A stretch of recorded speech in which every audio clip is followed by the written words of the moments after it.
Story number 1. A babysitter is watching two children when she receives a creepy phone call asking, "Have you checked the children?" She ignores it at first, but the calls keep coming. Finally, she goes to check on the children and finds that the window is open and a ladder is propped up against the house. Just as she realizes what's going on, a man climbs up the ladder and into the children's room. Story number 2. A man receives a phone call from an unknown number. When he answers, he hears a voice whispering his name over and over again. He tries to hang up, but the voice won't stop. The man starts to feel like he's being watched, even when he's alone in his house. He starts seeing strange figures out of the corner of his eye, and his belongings start to move on their own. One day, the man discovers that the voice on the phone is coming from his own basement. He heads down to investigate and finds an old rotary phone that's been disconnected for years. As he picks up the phone, he hears a voice say, "Hello, it's me," in a familiar tone. The man suddenly realizes that the voice on the phone is his own, from a future that's yet to come. Story number 3. A woman is driving home alone at night when she sees a figure standing in the middle of the road. She slams on the brakes, but it's too late. She hits the figure with her car. Shaken and afraid, the woman gets out of the car to see if the figure is okay. But as she approaches, she realizes that there's no one there. She looks around, but the figure has vanished into thin air. Feeling uneasy, the woman gets back in her car and drives away as quickly as she can. But as she drives, she sees the figure again and again, always standing in the middle of the road. No matter how hard she tries to avoid it, she always ends up hitting it. Story number 4. A group of friends explore an abandoned mansion that's said to be haunted. As they wander through the dusty rooms, they hear strange noises and see shadows moving on the walls.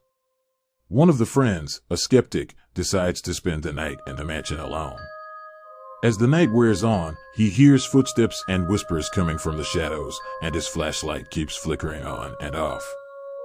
Finally, the skeptic runs out of the mansion and back to his friends, swearing that he'll never doubt them again. But as they drive away, they see a figure standing in the window of the mansion, watching them leave. Story number 5. A woman moves into a new apartment and begins to notice strange occurrences. Objects move on their own, doors open and close by themselves, and she hears voices whispering in the middle of the night. One day, she discovers a hidden door in her closet and is sucked into a dark, mysterious world. She finds herself in a strange hallway with many doors, each leading to a different nightmare. The woman tries to find her way back to reality, but the doors keep leading her deeper and deeper into the abyss. Eventually, she realizes that she's trapped in this alternate world forever, doomed to wander the endless halls and face the horrors behind each door. Story number 6. As I walked down the dark alley, I couldn't shake the feeling that I was being followed.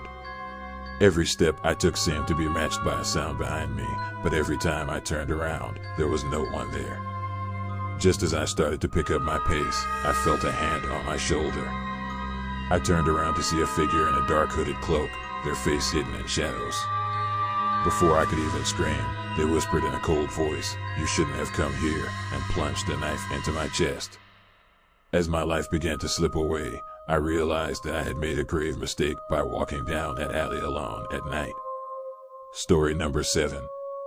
It was a stormy night and the power had gone out, leaving me alone in the dark.